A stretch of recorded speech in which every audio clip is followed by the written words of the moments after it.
Cześć ludzie, what's up people? Hola, JT here. Welcome to another episode. Do you want to know one of the biggest misconceptions that I hear when it comes to Polish people? That is the fact that they are not friendly. And you know what? I'm gonna take a little bit of blame because I've gone on this channel and I've said that at the beginning, on first interactions with Polish people, especially if it's a stranger, they might not seem so friendly. It is true that they are short. It is true that they are not the most welcoming people to begin with. But that does not mean that they are not friendly in general. I think that they are very friendly. You just don't get it. I mean, we foreigners just don't get it. On this episode, I will tell you why that is, and I will tell you a few things that you can do to really experience the friendliness of Polish people.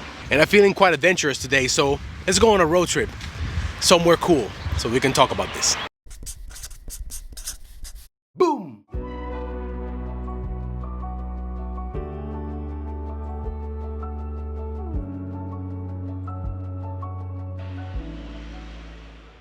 So we are in the gmina of Sochaczew, in the town of Żelazowa Wola. This is the place where Frederick Chopin was born. If you guys know anything about Poland, you very well know who Frederick Chopin is. Actually, the main airport in Warsaw is called the Frederick Chopin Airport. For having lived such a short life, because he died at the age of 39, he had an impact on the world that was, to be honest, unmeasurable. I wanted to make this video not about Frederick Chopin. I just wanted to come and see this place, and I thought, hey, if I'm gonna talk about some cool topics, might as well do it exploring cool places. So we're gonna go inside, and I'm also gonna tell you a little bit of why I think Polish people are friendly. Entrance to the park. So the first reason why I think that, you know, most of us just don't get it is the infamous Polish smile. If you've visited Poland, if you live here, if you have Polish friends, you know about the Polish smile. At the beginning, Poles are reserved. When they don't know you, they really don't know what you're all about. They don't know what you want. They don't know what's your deal. So they are going to be a little bit reserved, and it shows in their faces. I think that nonverbal communication is one of the most important forms of communication for us humans. That's why, for example, sometimes us Latinos or Southerners are viewed as very friendly people because we smile more often. But I think that the fact that Polish people are not so smiley sometimes, well, let's face it, a lot of times gives you the impression that they are closing the door of friendliness. They have no interest in being friendly, when it's actually not true at all. I've really learned that Poles are very friendly, actually quite talkative. If you start talking to a Polish person and they really hit it off with you, you're not gonna shut them up. But in order for them to start feeling more comfortable with you and let their expressive selves come out more, and trust me, Poles are very expressive, just not on the face. We need to talk about the second thing that is very important, and that is toning down your energy a little bit, especially at the beginning.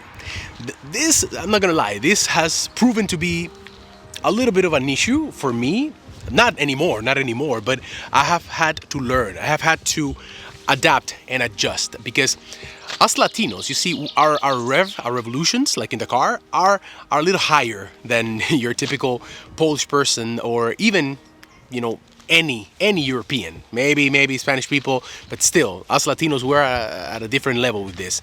So some cars are like, you know, that Polish people are like, we are more like,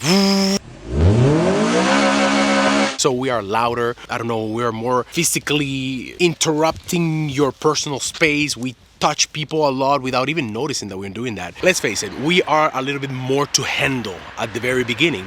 And to a Pole, that is a little bit of a red flag, especially if there's no context to it. I've learned that it's very important to manage the expenditure of energy that I have around them when I don't know them. Now, you can say, be you, don't worry about Poles, be who you are. And, you know, I think that it's okay to be yourself.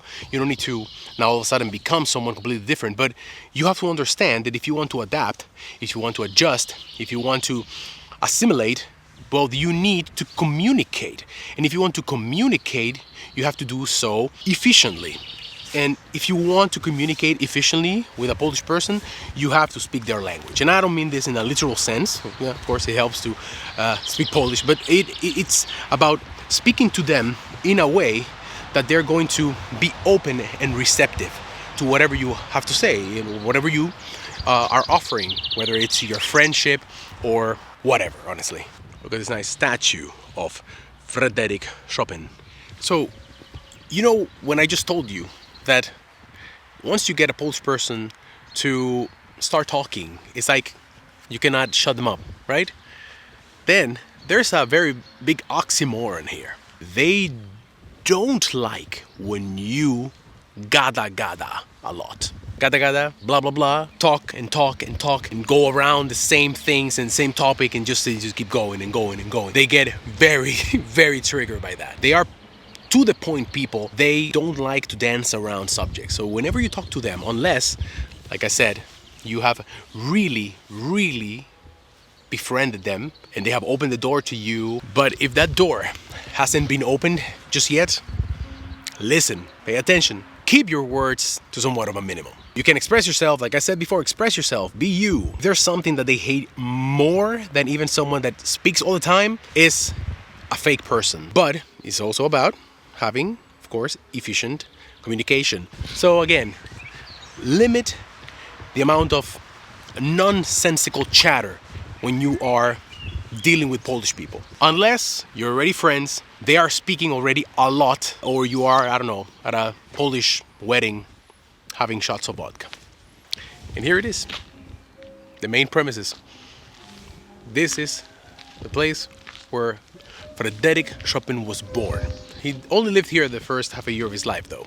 Frederick Chopin was one of the most important figures in the period of Romanticism. His compositions, his aura, his name has a very big significance when you talk about this very, very literary, artistic period. But you see, he was Polish, and in Poland, the period of Romanticism was a little bit different than it was in the rest of Europe. Because here it was not only about literary work, but in Poland also had an intellectual, philosophical, and a political impact because of what was happening here with the partitions of Poland.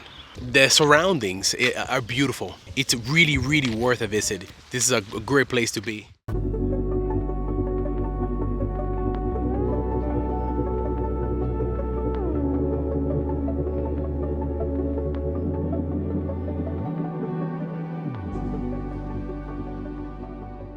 So the last thing, so that we can finally put to rest this misconception that Poles are not friendly, is to be honest and admit the truth, which is that they can be a little bit rude. That's a fact. But that doesn't necessarily mean that they're not friendly. They can be rude, but they are honest and real. They will tell it to you like it is. They're not gonna sugarcoat things. You're gonna always get the truth, even if it hurts. I don't know if there's a bigger characteristic for friendship than a person that is able to tell you things exactly the way that they see it. They're not going to sugarcoat it. From my perspective as a Latino, sometimes it's a little bit too rough, a little bit too direct, but it's really honest.